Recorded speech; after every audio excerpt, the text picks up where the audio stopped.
Ako ang inyong Lolo Pael. At ako naman si Kabanong. At ito ang aming kwento.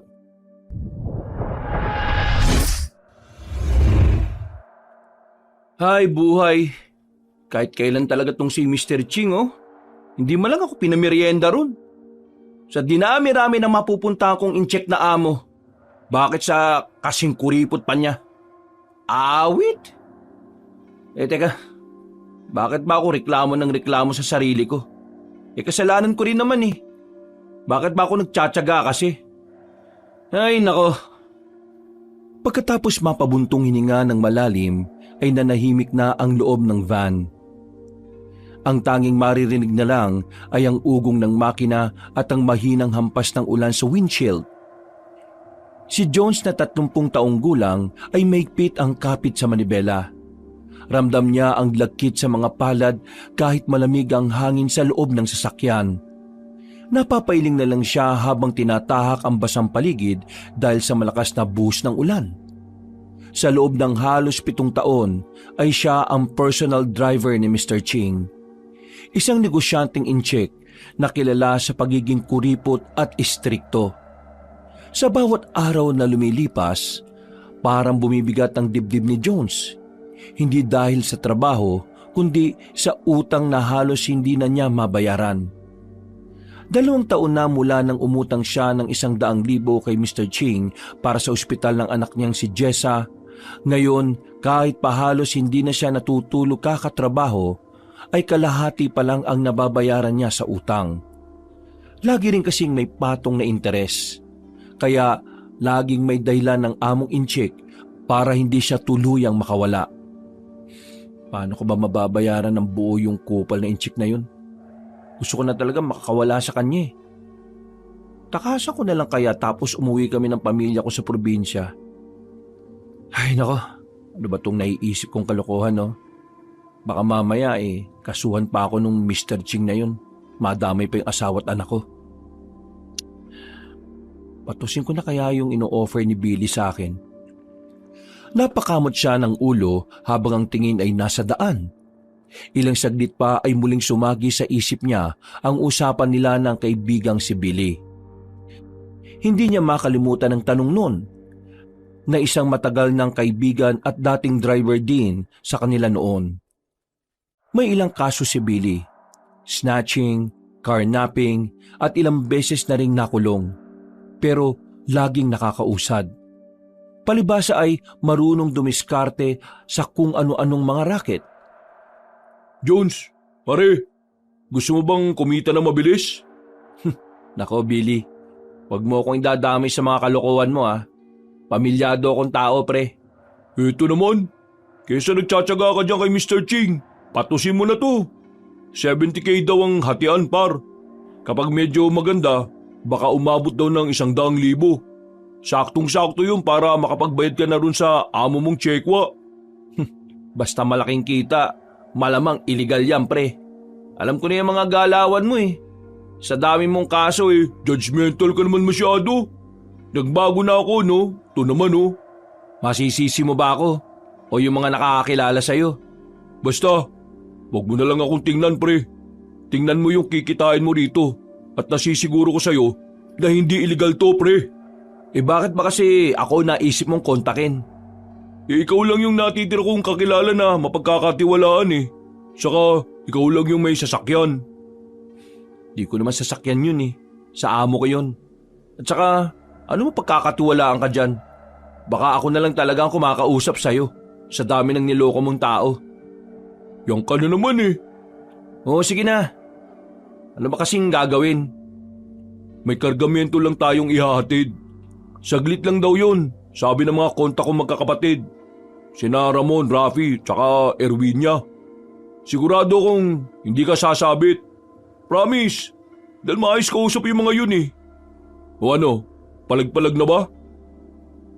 Pag-iisipan ko muna. Bilisan mo lang mag-isip-isip pre. Kasi baka makakuha na ng iba yung mga yun. Sayang naman. Bukas na yun ang hapon Matapos maalala ni Jones sa mga yon, ay napabuntong hininga na naman siya ng malalim.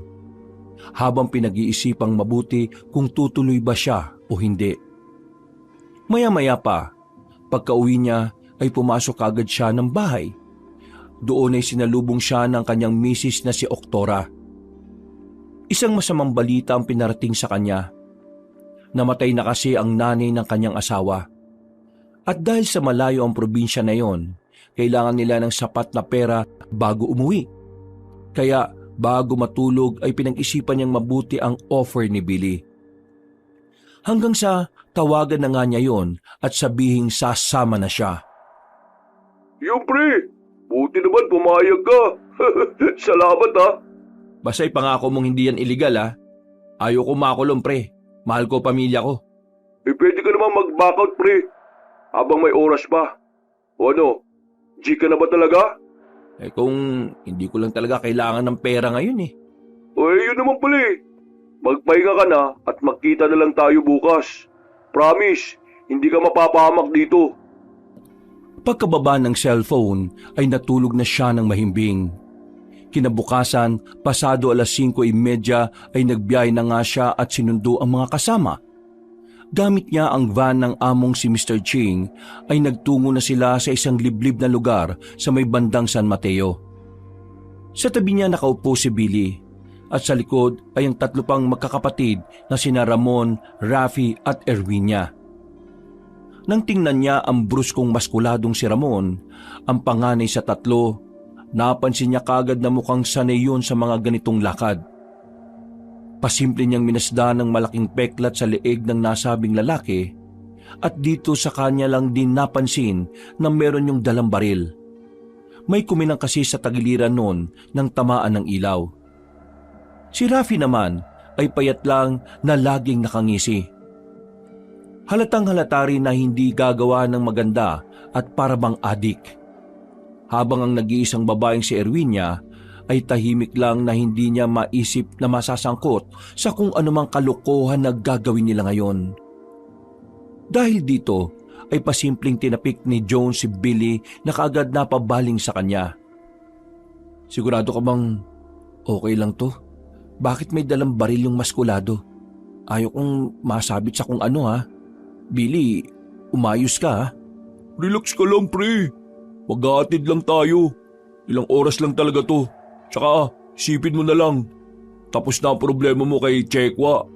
At makakauwi pa kayo sa probinsya na may mga dalang pasalubong. O di ba? Hindi na nagsalita si Jones pero sa totoo lang ay gusto na talaga niyang umatras. Magkagayunman ay naiisip niya tuloy ang mukha ng asawa na gustong-gusto ring umuwi sa probinsya para madalaw ang namatay na nanay. Napabuntong hininga na lang siya ulit bago mag-focus sa pagdadrive. Dumaan sila sa isang bodega at kinuha na nga ni Ramon at Rafi ang may kalakihang kahon. Naiwan naman sa loob ng van sina Billy, Jones at Erwinia, kaya di nila nakita ang laman ng nasabing kargamento. Hindi na rin magawang mainspika ng driver ang isinakay nila dahil tila nagmamadaling magkapatid. Umalis na rin sila sa lugar na yon pagkalaon at tinungo ang sinasabing lugar ni Ramon. Pagkalipas ng lagpas 1 oras, ay dumating sila sa isang lumang bahay sa gitna ng kakahuyan. Liblib na liblib talaga ang nasabing lugar. Madilim na ang paligid at mas lalong naging creepy ang pakiramdam niya dahil sa matinding katahimikan. At mahahalata na walang tao. Bago sila pumasok ay kinuha ni Ramon ng isang itim na sako sa compartment at inilapag sa lupa. Diyan may parada, Jones. Tapos, patayin mo yung makina. Bilis! Okay. Papatayin ko talaga yung makina? Magdidilim yung pali... Oo! Bilisan mo na! Sinunod nga ni Jones ang utos ng bruskong lalaki. Pero habang pinapatay ang makina at ilaw, ay napansin niyang may maliit na pigil na iyak mula sa loob ng karton. Nagulat siya na parang nabuhusan ng malamig na tubig ang muka at napatingin sa malusog na lalaki. Billy, ano to? May narinig akong umiiyak sa loob ng kargamento. Ha? May tao ba ron? Ha? Oo, meron nga. Batang babae. Dalagitan na rin. Yan yung ihahatid natin. Ha? Anong... Sira ulo ka ba? Sabi mo sa akin kargamento ang dadalhin at hindi tao. Yan nga ang kargamento, pre. Pagkatapos naman ito bayad ka na. Sabi mo hindi to illegal, pre. Naman bakit ba kasi ako nagtiwala sa'yo Ransom job to, Jones. Huwag kang parang babae kung umasta dyan, ha? Mayaman yung pamilya niya, kaya walang mangyayari sa babaeng yan. Ipapalit lang natin para sa pera. Pagkatapos nun, pwede na ba sa'yo yung 100,000 para manahimik ka? Hindi nakaimik si Jones. Nabutla siya sa mga narinig dahil alam niyang makukulong siya kung magkataon. Gusto niyang umatras at i-start na uli ang van para lumayo na sa lugar na yon. Pero bago pa siya makagalaw ay naramdaman na niyang nakatutok ang baril ni Ramon sa gilid ng ulo niya. Relax lang, Jones. Sumunod ka na lang. O gusto mong sumunod na sa mga nilagyan ko ng bala sa ulo? Sige. Relax lang ako.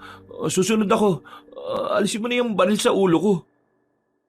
Wala siyang nagawa kundi makiayo na lang sa mga nangyayari. Galit na lang niyang pinagmasdan si Billy, nanginingitian lang din siya. Ilang saglit pa, nang nakapalibot na silang lahat sa kargamento, ay binuksan na nga ito ng magkakapatid. At doon unang nakita ni Jones ang mukha ng dalagita. Si Molina na 13 anyos, maputi, mahaba ang buhok, ngunit ang mga mata ay tila walang bakas ng takot o pagluha. Parang ang natutuwa pa yon na makita sila. Kaya nagtaka siya. Ano yung narinig kong pag-iyak kanina? Parang hindi naman siya umiiyak. Parang nakangiti pa nga siya Masaya lang po ako. Ako ba ang kausap mo? Opo, naririnig kitang bumubulong-bulong kanina pa Ako nga pala si Molina. Jones, wag mo kakausapin yan. Mas mabuting hindi mo siya kilala para madali kang makalimot pagtapos na ito. Hindi na nga umimik ang kabadong si Jones.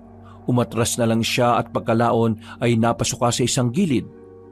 Napuno kasi ng tensyon ng kanyang dibdib. Hinagod-hagod na lang siya ni Billy sa likod. Sinamaan niya yun ng tingin at pagkatapos ay nilapitan na sila ni Rafi at inaya na pumasok sa loob.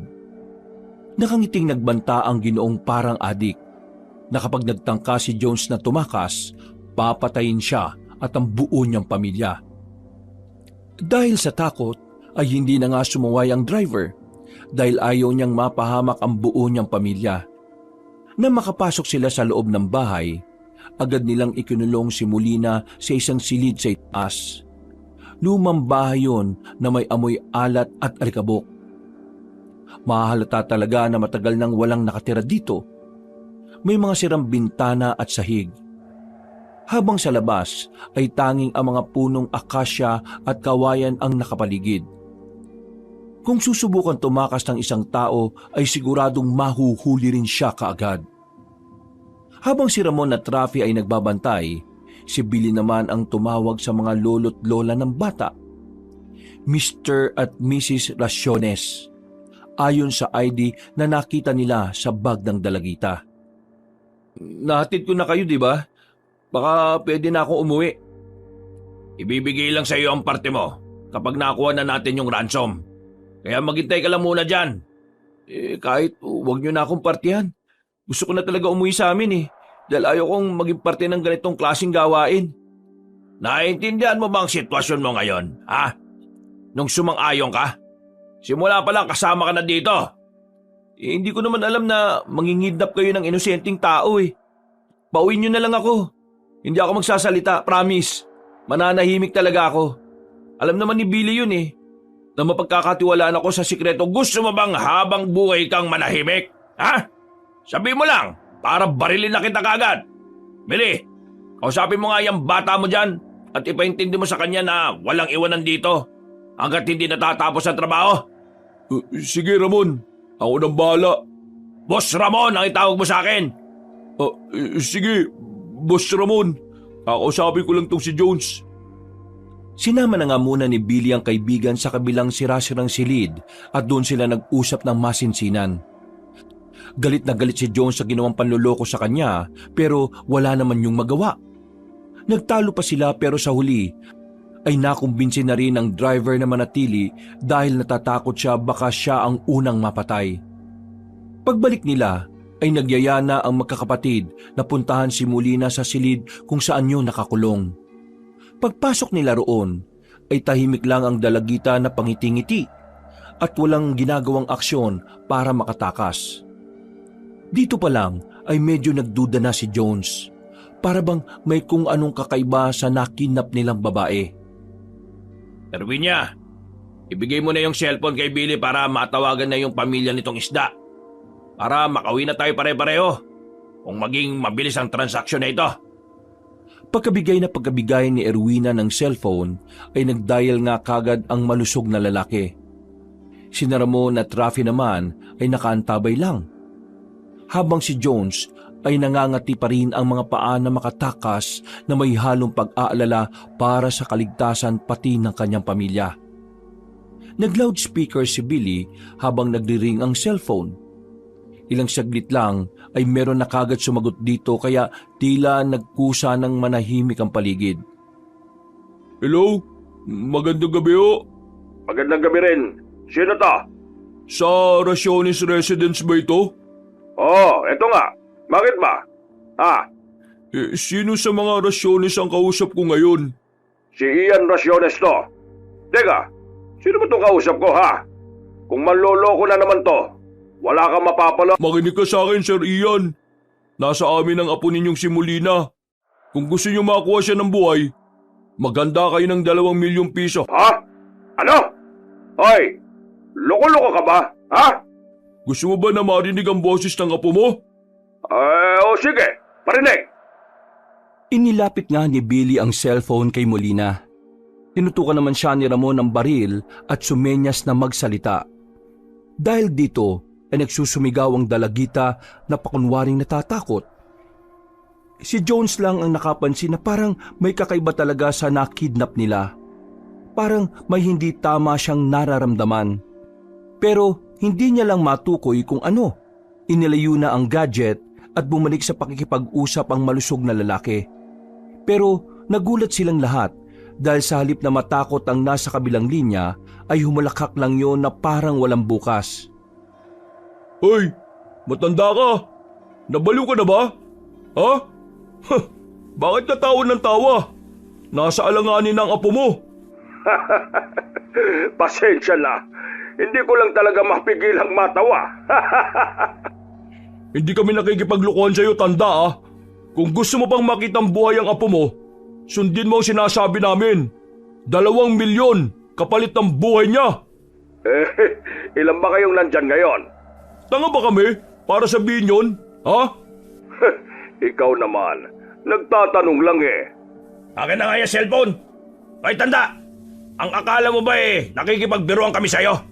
Kapag hindi mo binigay ang hinihingi namin sa loob ng 24 oras, bangkay mo nang makikita itong apo mo. Pero, etong tandaan mo bago siya mamatay, sinisiguro ko sa iyong makakaranas muna siya ng hindi maganda at pagsisisihan mo yon habang buhay. Dodoblehin ko! Ano? Dodoblehin mo yung pera?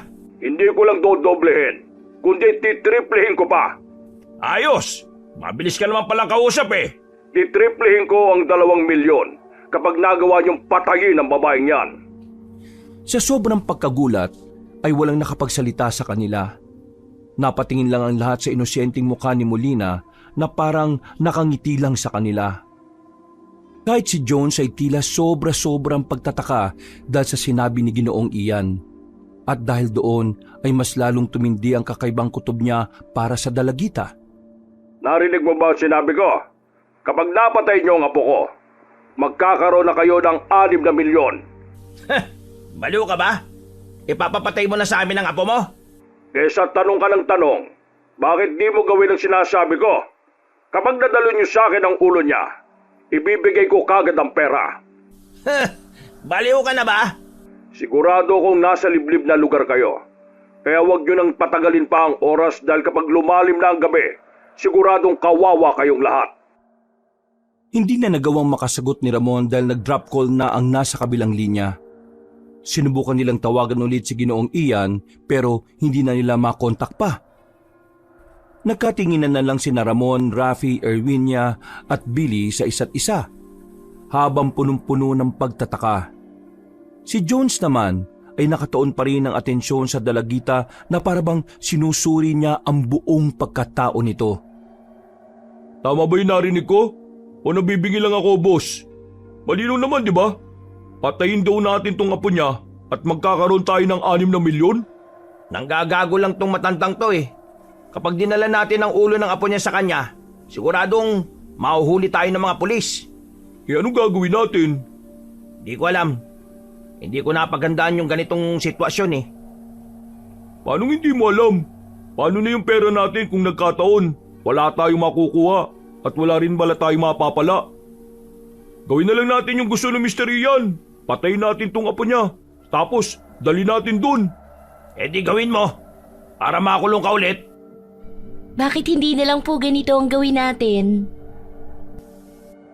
Natigilan na naman ang lahat at napatingin kay Molina na nakangiti na naman. Si Jones ay mas lalong tumindi ang kutob habang patuloy na inoobserbahan ng kilos ng dalagita. Maraming tumakbong tanong sa isipan niya dahil alam niyang meron talagang kakaiba. Bakit hindi natakot ang pamilya niya? Saka, bakit parang mas natutuwa pa yung matandang lalaki? Anong meron sa babaeng to? Kanina pa rin siya pangiti-ngiti. Ay, kakaiba talaga ang pakiramdam ko sa kanya.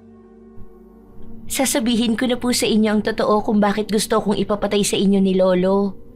Alam niya kasing uuwi rin naman ako pagkatapos ng gabing to eh. Anong ibig mo sabihin, bata ka? Paano ka makakauwi? Papatayin ka na nga namin eh. Bakit hindi na lang po tayo maglaro ng tagu-taguan? Ako po yung taya tapos kayo po ang magtatago. Ikaw ang magtago dahil kapag nahuli kita, siguradong yari ka sa akin. Bakit hindi mo pa po ako yariin ngayon? Yung mga katulad mo pa naman po ang mga tipo kong lalaki.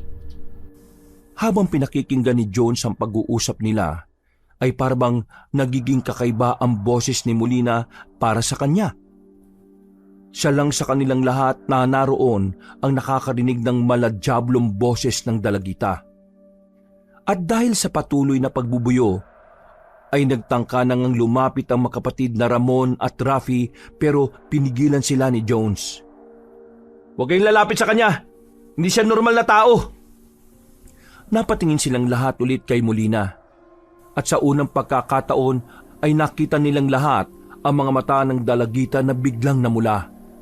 Kumislap yon habang tila humingiti ng makahulugan na parang nagbabadya ng matinding panganib.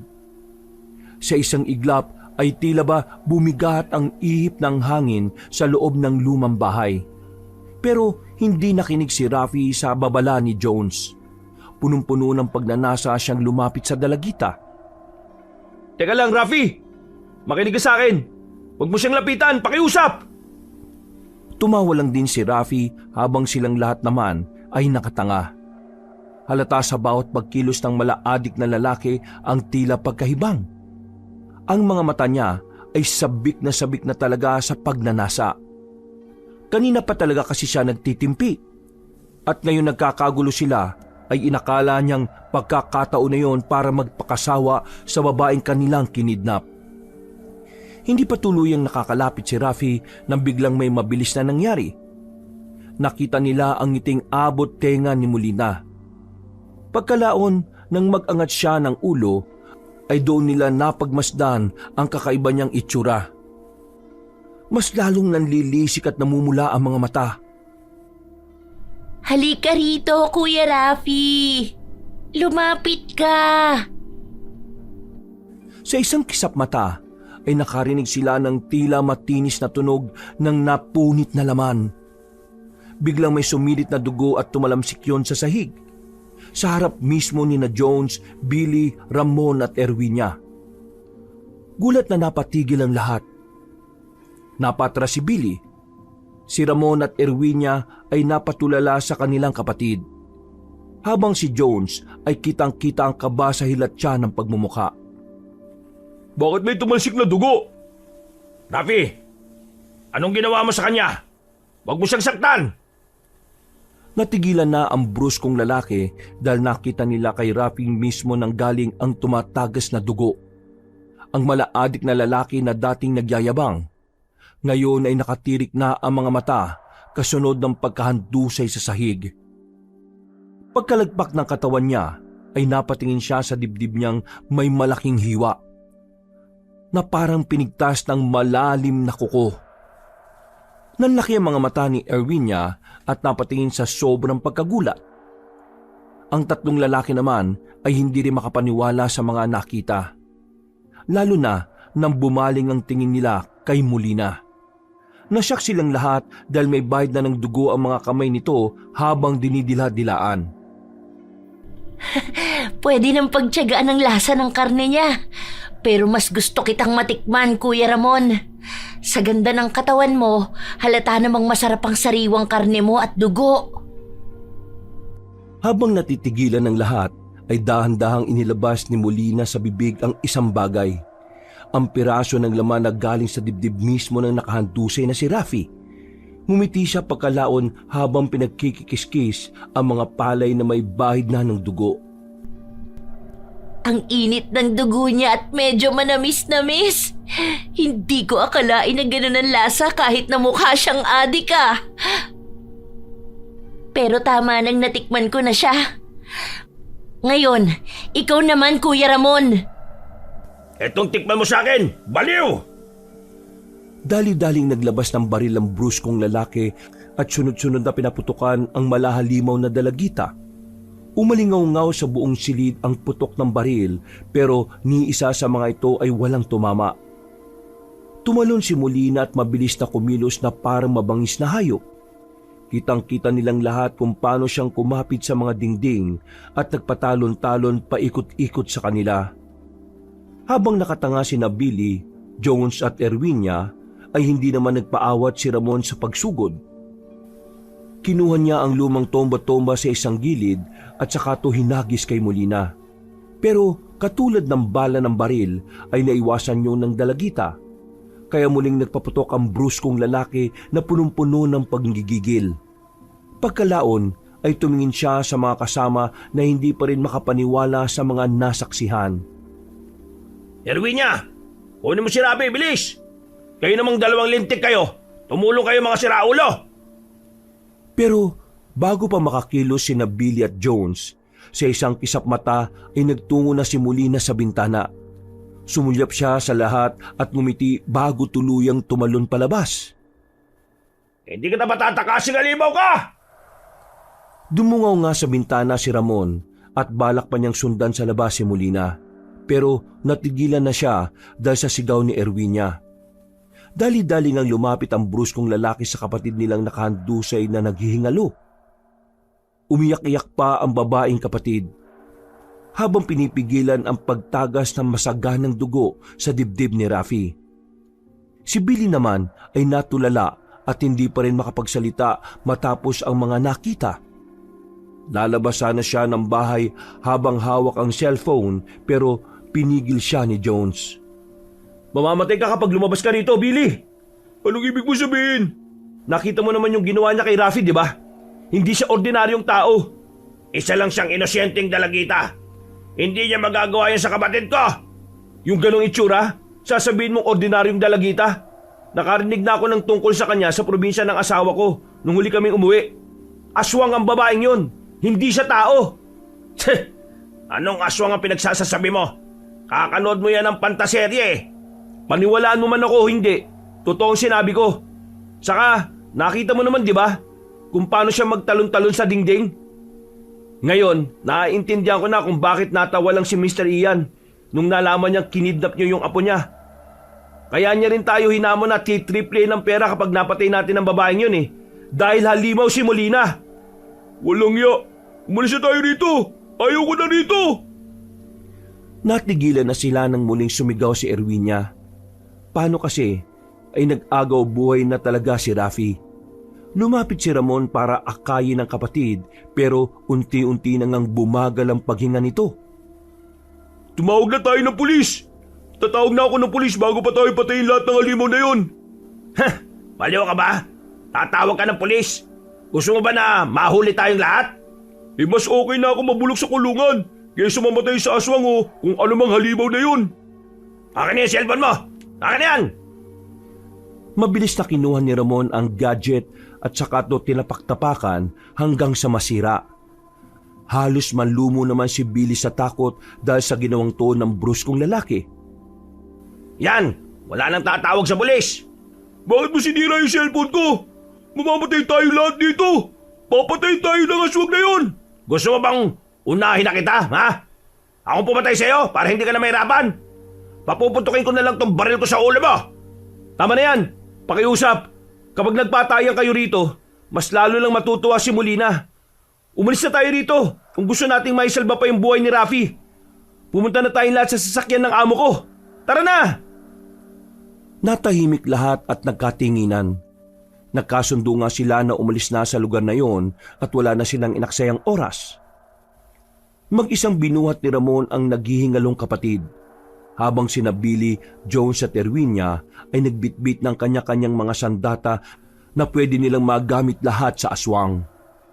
Nang nasa labas na sila, napatingin ang lahat sa van, bago igala ang tingin sa paligid. Kanya-kanya nilang iginala ang flashlight na hawak sa palibot ng lugar. Nakatulong din ang bilog na buwan na tila nagdidilig ng liwanag. Marahan at maingat silang naglakad hanggang makarating na sa van. Dali-daling binuksan ni Ramon ang pinto at dahan-dahang isinakay ang kapatid niya. Papasok na ang lahat na makarinig sila ng kakaibang alulong mula sa hindi kalayuan. At mula sa hindi kalayuan, mula sa pinanggagalingan ng nasabing alulong, nakakita sila ng magkapares na namumulang mga mata. Muling umalingaw-ngaw ang alulong ng halimaw sa paligid kaya kinabahan ng lahat. Nandiyan na yung aswang! Ako nang maunang sumakay! Sa pagmamadali ay tinulak ni Billy si Ramon. Nawalan yun ng balanse at natumba. Napahawak siya sa paan na naghihingalong si Rafi na nakahiga na sa upuan kaya nahatak tuloy yun palabas. Sabay silang napandusay sa sahig habang si Erwinia ay takot na nakatanga lang. Si Jones naman na nakaupo lang sa driver's seat ay sinususian na ang van ay muling lumabas para tumulong. Nang aalalay na siya kay Ramon at Rafi ay saka lumitaw si Molina na nagtatago sa dilim kanina. Sa unang pagkakataon ay doon nila nakita ang itsura nito bilang isang mapaminsalang aswang. Ganun pa rin ang taas niya pero gulo-gulo na ang buhok na parang isang bruha. Ang mga mata niya ay namumula ng husto at nanlilisik na parang papatayin sa pamamagitan lang ng tingin. Ang noon niya ay tila may bukol-bukol na parang may kung anong kumikislot-kislot mula roon. Pagngiti niya ay umusli ang matutulis at mahabang mga ngipin na parang pako. Nabanat ito hanggang tenga kaya lalo siyang kinatakutan. Ang pinaka-nakakagulat sa lahat ay naglumitaw ang mahaba nitong dila na umabot sa sahig. Doon nila nakita ang dulo nitong pabilog na parang may mga tinik-tinik. Habang papalapit sa kanila, ay kinikiskis ng aswang ang mga kuko niya sa lupa. Nakangiti yun na parang tuwang-tuwa silang pinagmamasdan na takot sa kanya. Halimaw! Halimaw! Tulungan mo ako rito, Billy! Hatakin natin si Ramon, bilis! Bahala kayo dyan! Takot na lumabas ng van si Billy at dali-daling bumalik sa loob ng sirasirang bahay. Dahil dito, naiwan na lang sina Jones, Erwinia kasama si Ramon na nadagdagan pa rin ng agaw buhay na si Rafi. Nang nakabuelo na ang kamay ng bruskong lalaki, ay dali-dali niyang itinulak ang nakadagang kapatid. Tumayo siya kaagad pero nagulat sila sa sumunod na nangyari. Sobrang lapit na pala sa kanila ni Molina. Mabilis na naman ang mga sumunod na pangyayari. Kitang-kita nilang tatlo kung paano nag-stretch ang dila ng aswang katulad ng sa palaka.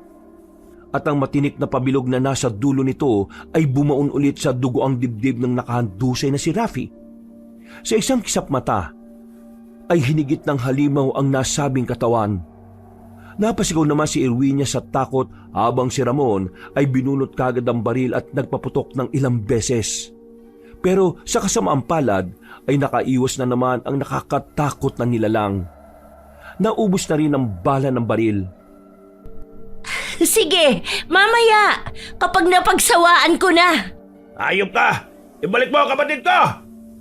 Papatay kita, halimaw ka!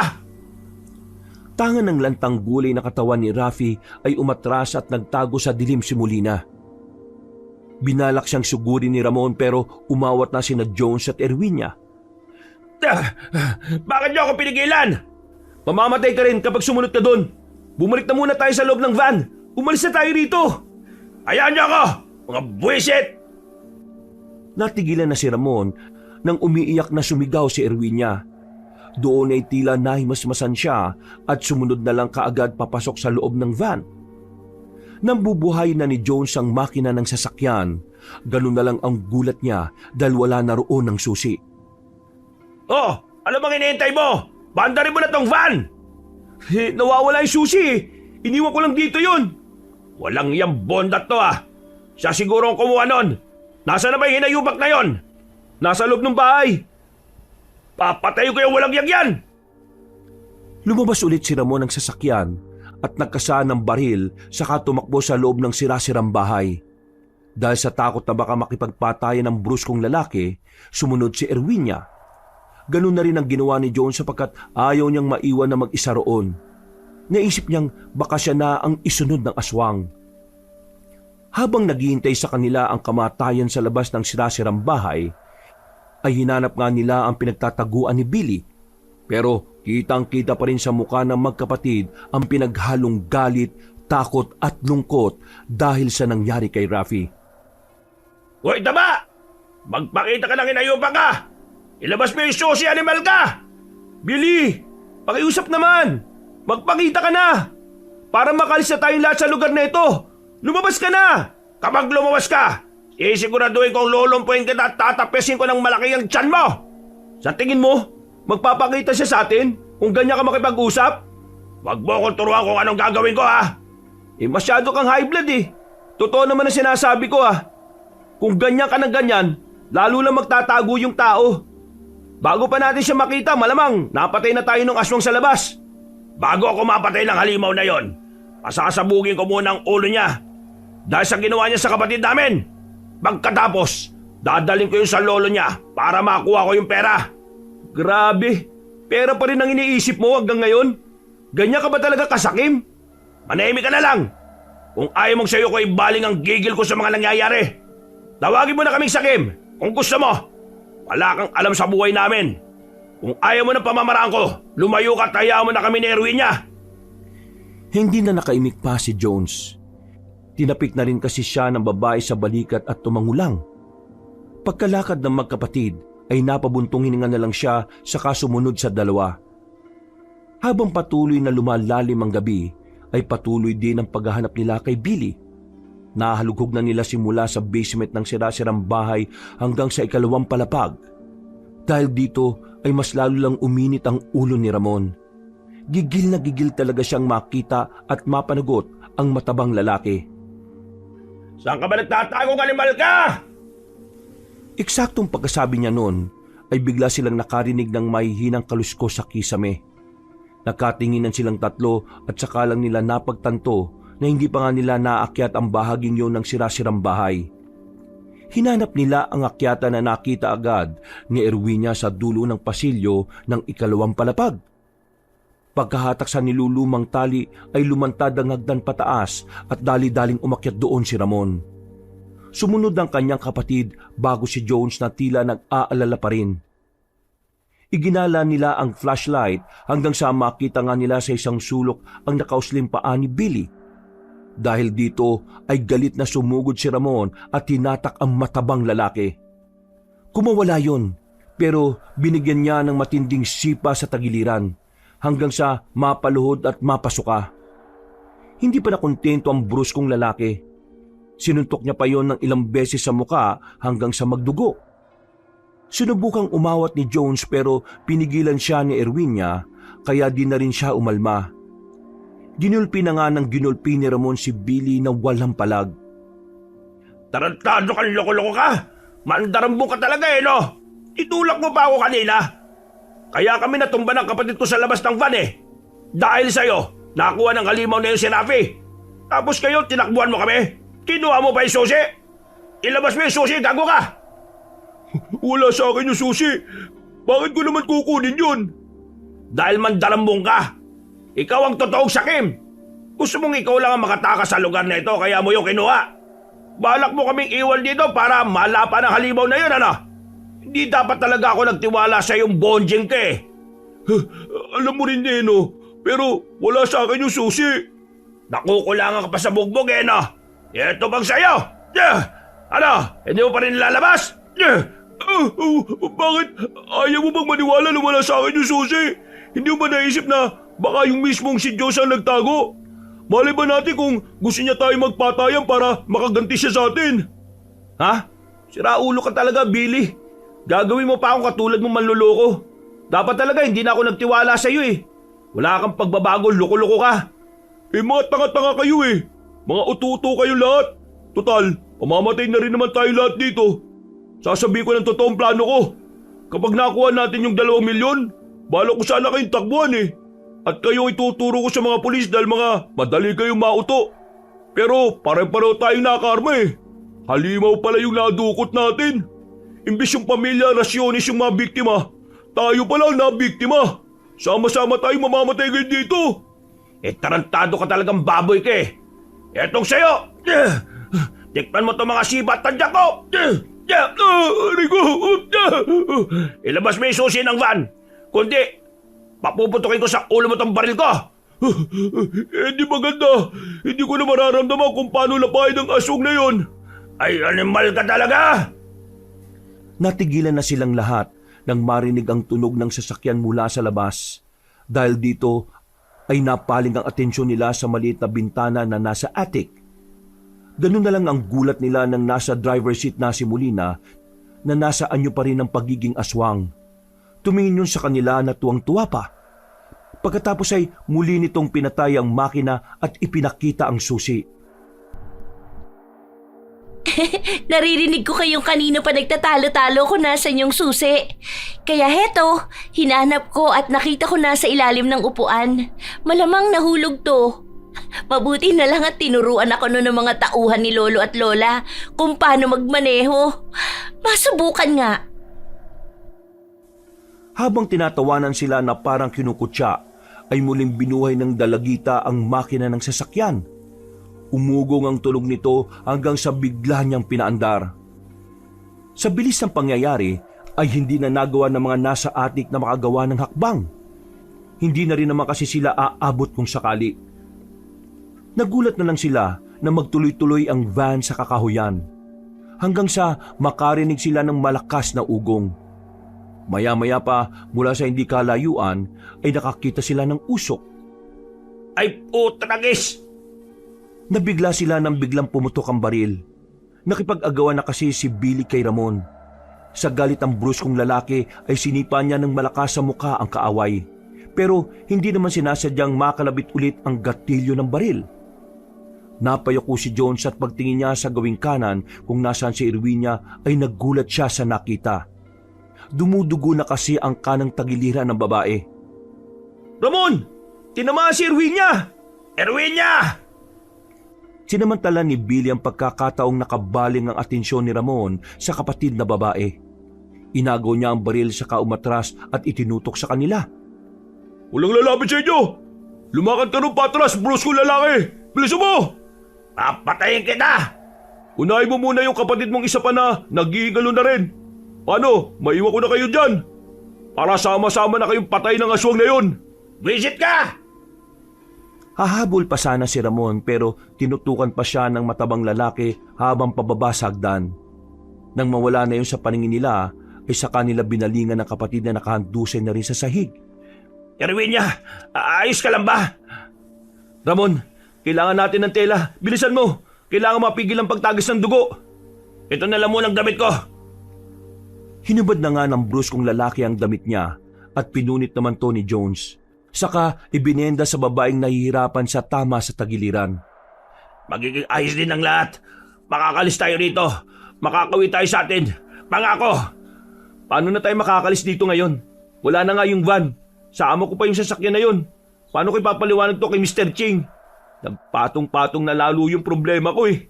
Huwag ka nang umasa na parang ikaw lang ang problema rito ha. Kung inaanap mo sana yung susi ng van, hindi sana mangyayari to. Oo na, mali na ako. Kasalanan ko bang nataranta ako kagad? Pero huwag na tayo magsisiyan. Gumawa na lang tayo ng paraan para makalis dito. Kung gusto mo pang mabuhay ang kapatid mo. Ay nako, pasensya na. Pero hindi ako aalis dito hanggat hindi ko napapatay ang Billy na yon. Walang iya siyang mandarambong na leche na yon.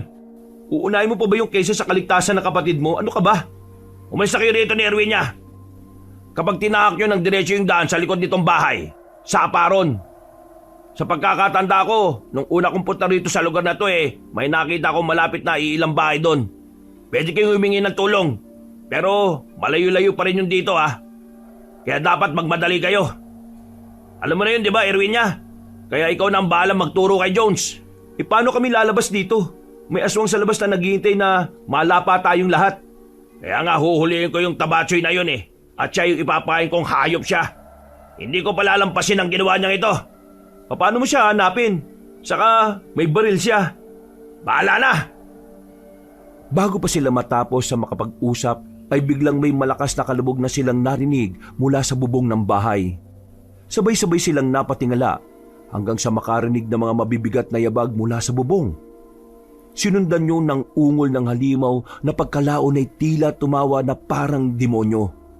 Itinutok ni Jones ang flashlight sa bubong habang nakaantabay, pero sinenyasan siya ni Ramon na patayin yun at manahimik. Akala niyo siguro kahit nananahimik kayo dyan, hindi ko malalaman kung nasan kayo, no? Amoy na amoy ko ang sariwang dugo ng isang babae. Bigla na naman tuloy ako natakam. Siguradong mas masarap ang karne at dugo niya kesa roon sa una kong natikman. Pagkasabing yun ni Molina ay bigla siyang lumundag. Nasira ang bubungan at nahulog siya mula roon. Napapikit naman saglit sina Jones, Ramon at Erwinia. Pagdilat ng mga mata nila ay tumambad na nga sa kanilang paningin ng aswang. Sa pagkakataong yon ay merong nagbago sa wangis nito. Kung kanina ay gulo-gulo lang ang buhok na parang bruha, matutuli sa mga ngipin, mahaba mga kuko at tila may bukol-bukol na nakikislutan sa noo. Ngayon naman ay mas pumangit ang mukha nito. Lumubog na ang ilong na parang paniki. Nagulat din sila dahil mas tumaas ito na halos naging kasing laki na ni Ramon. Nag-iba rin ang hubog ng katawan na parang hindi na bata. Ihuhuli na kita, Kuya Ramon. Uunahin ko muna si ate dahil baka maubos na ang dugo niya. Mas masarap talaga kapag sariwang karne at dugo ng tao ang titikman. Yung kanina kasi, ilang minuto nang patay nung natikman ko Etong kainin mong halimaw ka! Walang pag-aalinlangang binuhat ni Ramon ang lumang maliit na tukador na nasa gilid niya. Pagkatapos ay hinagis niya to sa halimaw. Hindi pa siya nakontento dahil kumuha pa siya ng isa pang kagamitan at sumalakay. Jones! Erwinia! Bumaba na kayo! Bilisan niyo! Pagtakbo ng dalawa ay nakita pa ni Jones kung paanong paghahampasin ni Ramon ang aswang hanggang sa tumalsik yon sa bintanang naroon. Hindi to nahulog dahil nakakapit pa sa dungawan. Pagkalaon ay sumunod na rin sa kanila ang bruskong lalaki at hinayaan na niya ang halimaw. Makakasunuran lang silang bumaba. At nang nasa ikalawang palapag na, ay napatingin din silang lahat sa kisame. Narinig kasi nilang may mabibigat na yabag mula roon. Bilisan nyo! Nasa itaas pa yung aswang! Umalali kagad si Ramon sa kapatid at sabay-sabay silang bumaba ng hagdan papuntang ground floor. Dumiretso sila sa kusina dahil naroon ang pinto papunta sa likod ng bahay. Pero mula sa isa pang pinto sa kaliwa kung saan may maliit na silid ay nakita ni Jones na nakadungaw si Billy habang nakatutok ang baril. Nang ma-realize niyang papuputukan sila ay kaagad niyang hinigit sina Ramon at Erwinia. Kaya habang tumatakbo ay napayukod sila dahilan para mawala ng balanse. Sabay-sabay silang napadaus-us at nadapa sa sahig. Saka naman lumabas si Billy sa pinagtataguan. Puno pa rin ng sugat at natutuyong dugo ang mukha nito dahil sa pambubugbog sa kanya. Sinabi ko na sa inyong, wag na kayong bababa, di ba? Bakit hindi pa kayo nagpakain sa aswang para mabusog na yon at hindi na ako kainin? Billy, nasa likuran mo na yung aswang! Paglingon nga ng malusog na lalaki, ay tumambad na si Molina na nasaan yung aswang. Ngumiti yun na pagkalaon ay biglang tumalim ang mga tingin na handang sumalakay. Sa pagkataranta ni Billy, ay bigla niya kinalabit ang gatilyo ng baril nang hindi pa nasisentro na maayos. Natatawa siyang pinagmasdan ng aswang na parang demonyo habang dahan-dahang lumalapit. Sinamantala naman ni Jones at Ramon ang pagkakataon. Pagtayo ay inalalayang kagad nila si Erwinia at lumabas ng pintuan. Pero tumigil din ang bruskong lalaki na ipinagtaka ng dalawang nauna. Ramon, tara na! Hayaan mo na sila dyan! Tara na, pakiusap! Mauna na kayo! Kukunin ko yung baril! Hindi na importante yun, ano ka ba? Bilis na! Mauna na kayo! Susunod ako! Pangako! Sinubukan pa ni Erwinia na pigilan ang nakatatandang kapatid pero tumakbo na yon pabalik sa loob. Dahil dito ay inakag na nga ni Jones ang babae palayo sa lugar na yon. Pero hindi pa man sila nakakalayo ay nagulat na lang sila nang makarinig ng malakas na kalabog. Paglingon nila ay nakita nilang tumalsik sa sira-sirang bintana ng kusina si Billy. Pagkalaon ay dahan-dahan pa yung tumayo. Kaya saglit na huminto si Erwinia dahil hinahanap niya si Ramon. Pero biglang lumabas din sa bintana ang aswang na si Molina. Dahil dito ay takot na tumakbo ang matabang lalaki. Nang sasakmali na siya ng aswang ay umalingaw-ngaw ang putok ng baril. Napatingin silang lahat sa pinanggalingan ng ingay at doon nila nakita si Ramon na nakatayo sa pinto. Hawak-hawak ang baril. May sugat na rin siya sa bandang hita pero hindi niya to alintana. At dahil tinamaan ng aswang sa bandang likod, galit yung umangil saka nagpakawala ng nakabibingi at nakakakilabot na ungol. Sinubukan nitong salakayin si Ramon pero pinaputukan niya ulit ng pagkakasunod ang aswang. Dahil dito ay napilitan ng halimaw na lumayo at muling magtago sa dilim. Sinamantala na ng lahat ang pagkakataon. Kumaway-kaway si Jones at Erwinia na kaagad nilapitan ng bruskong lalaki.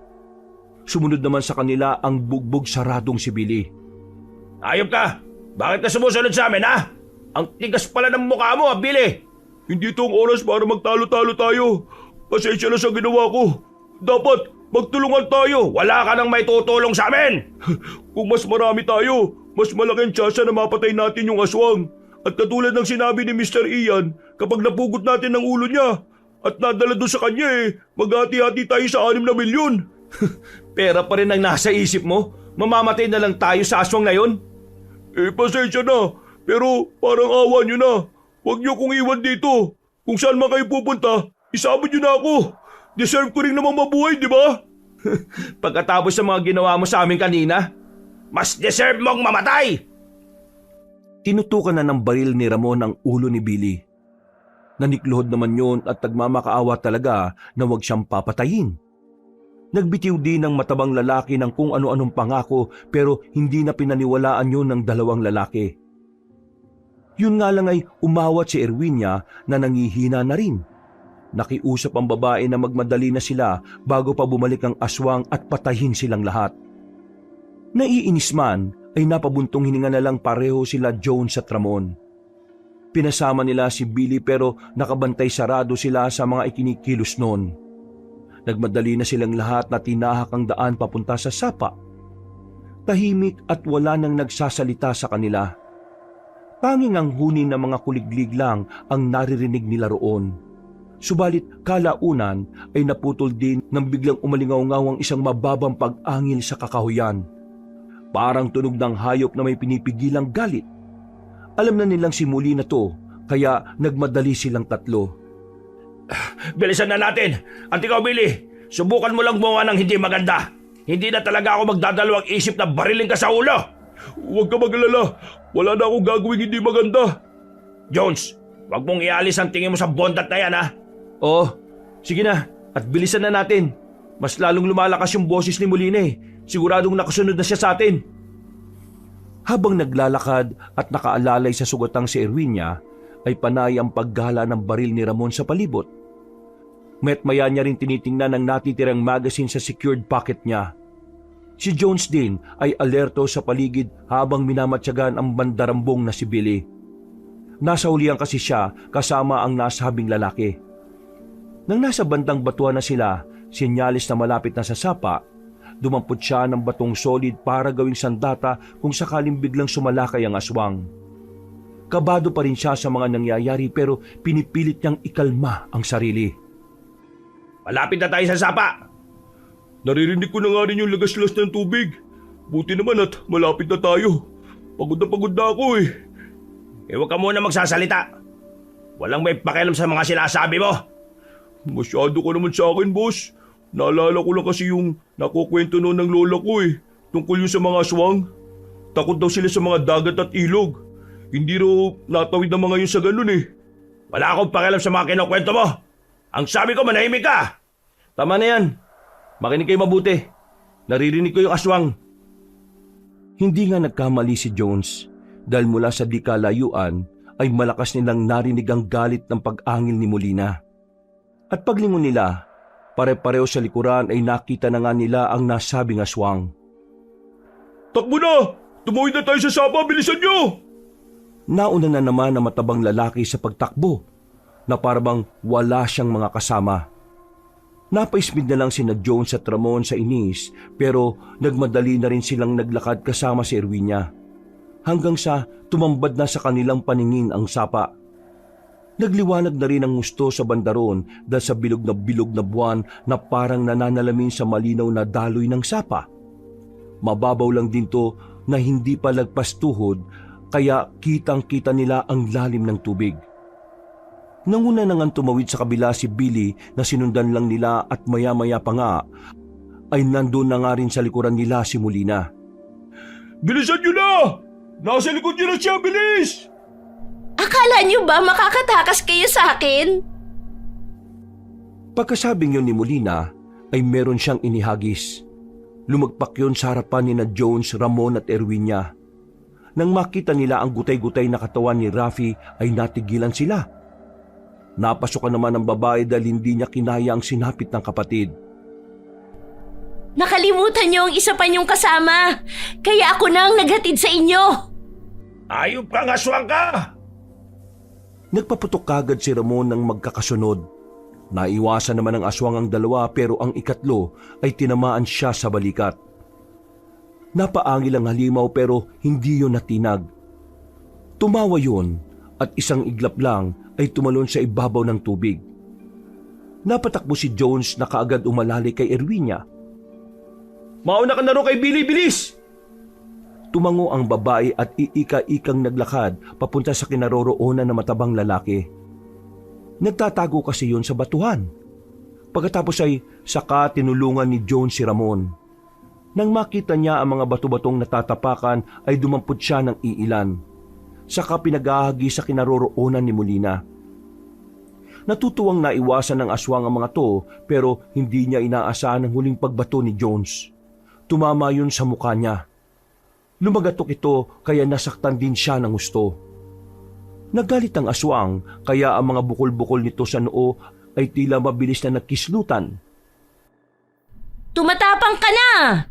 Dapat putulin ko na yung ulo mo habang maaga pa. Ang dapat matira sa inyo ay ang pinakagusto kong matikman.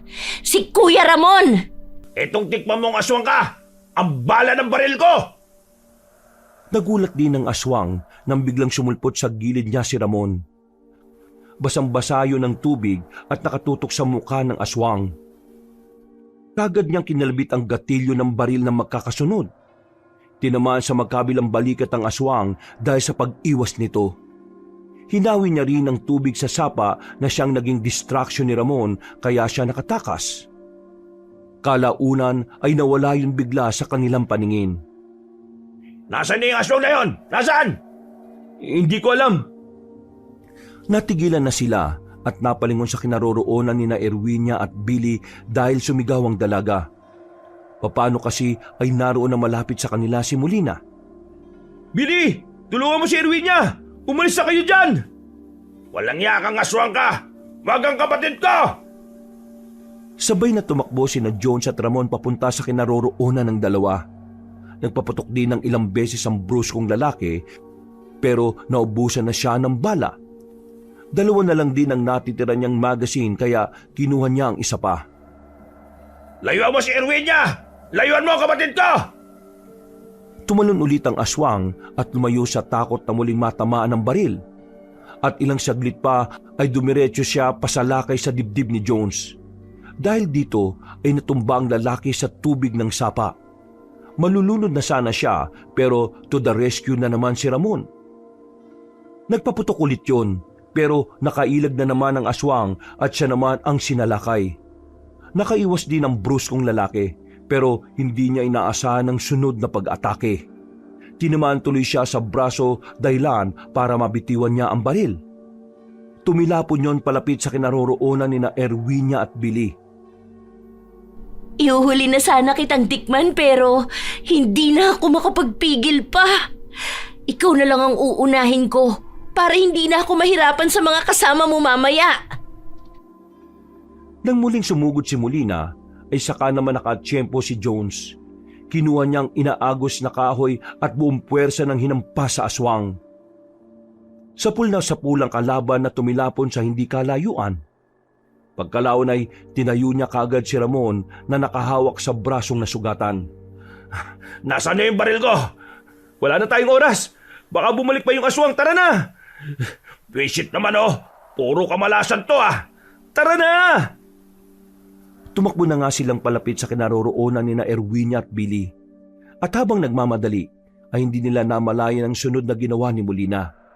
Katulad ng ginawa ng aswang kay Rafi, gamit ang kakaiba niyang dila na may pabilog na tinik-tinik sa dulo, nag-stretch na naman yon at eksaktong papunta kay Billy.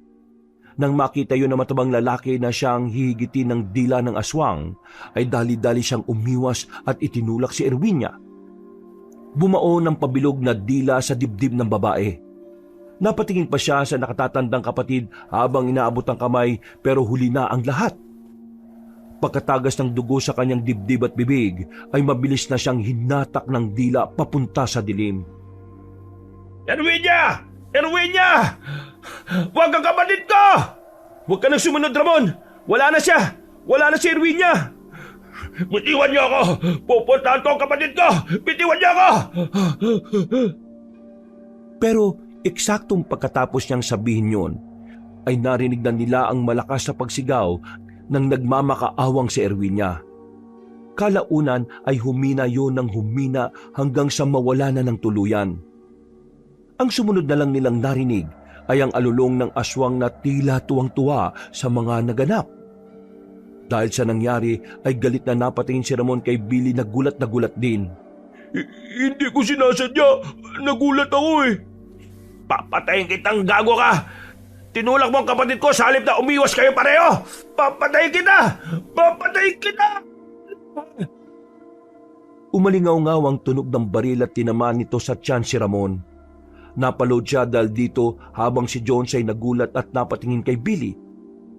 Hawak-hawak pala nito ang baril at galit na nakatingin sa kanila. Anong ginawa mo? Bakit mo siya binaril? Papatayin niya ako eh. Papatayin talaga kita! Una na kita. Dapat lang din na nangyari sa iyo yan eh. Sumunod ka na sa mga kapatid mo. Walang iya ka! Mas masahol pa sa aswang ang ugali mo! Hindi dapat kami nagtiwala sa'yo! Eh mga uto-uto kayo eh. Saka, bakit mo ako sinisisi? Di ba nung una pa lang naman na nagsabi na ako sa inyo na risky itong gagawin natin, eh pumayag kayo dahil kailangan na kailangan ng nanay niyo ang pera pang opera? Huwag mong babanggitin ang nanay ko rito! Eh real talk lang, boss. Pweh! Anong boss? Ako na ngayon ang boss dito. Dapat lang sa inyo yan. Papatayin kita! Ulang iya ka! Billy, tama na! Bakit mo siya ulit pinaputukan sa balikat? Ako kaibigan mo rito, Jones. Hindi ang mayabang na yan. Akala niya porke malaki ang katawan niya eh, hindi ko siya kaya. Lumayo ka dyan at sumama ka sa akin. Iwan na natin yung ungas na yan. At kapag ako kasama mo, siguradong hindi ka mapapahamak. Hindi na ako magtitiwala sa'yo. Eh di magsama-sama kayo mamatay. Ay, putot kunjita. Kahit nahihirapan ay mabilis na sumunggab si Ramon sa matabang lalaki. Gamit ang natitira niyang lakas ay pinagsusuntok niya sa muka ang kalaban hanggang sa mabitiwan nito ang baril. Habang nagpapambuno sila ay narinig na nga ulit nila ang palakas na ungol ni Molina. Habang hinahanap ni Jones ang baril ay napapasulyap siya sa kinaroroonan ng aswang. Hanggang sa bigla na nga niyang nakita ang makapares na namumulang mga mata. Mabuti na lang ay nakuha niya kagad ang baril saka bumaling sa dalawang nagsusuntukan. Tara na! Nandiyan na yung aswang! Papatay kitang gago ka! Papatay kita! Ramon, tama na yan! Pakiusap! Tara na! Mabuti na lang ay naawat ni Jones ang bruskong lalaki. Nagulat pa nga siya nang makitang lamog-lamog na ang mukha ni Billy. Bungi-bungi na rin ang ngipin nito pero halos hindi na rin talaga makilala ang pagmumuka. At bago pa sila maabutan ng aswang, ay tumawid na nga kagad sila sa kabilang parte ng sapa. Paglingon nila sa likuran ay nakita nila si Billy na gumagapang papunta sa batuhan. Buhay pa rin ang animal! Masamang damo talaga eh! Hayaan mo na siya, siguradong maamoy ni Molina ang dugo niya. Tara na! Inalalayan na nga niya ang malaking tao hanggang sa makalayo na sila sa sapa. Ilang saglit pa nga ay muli nilang narinig ang ugong ng mga kuliglig. Sinyalis na malayo na sila sa aswang. Dahil sa panghihina, kaya kusang huminto si Ramon at biglang bumagsak. Nag-alala naman para sa kanya si Jones at tinatak siya para isandal sa gilid ng puno kahit mabigat.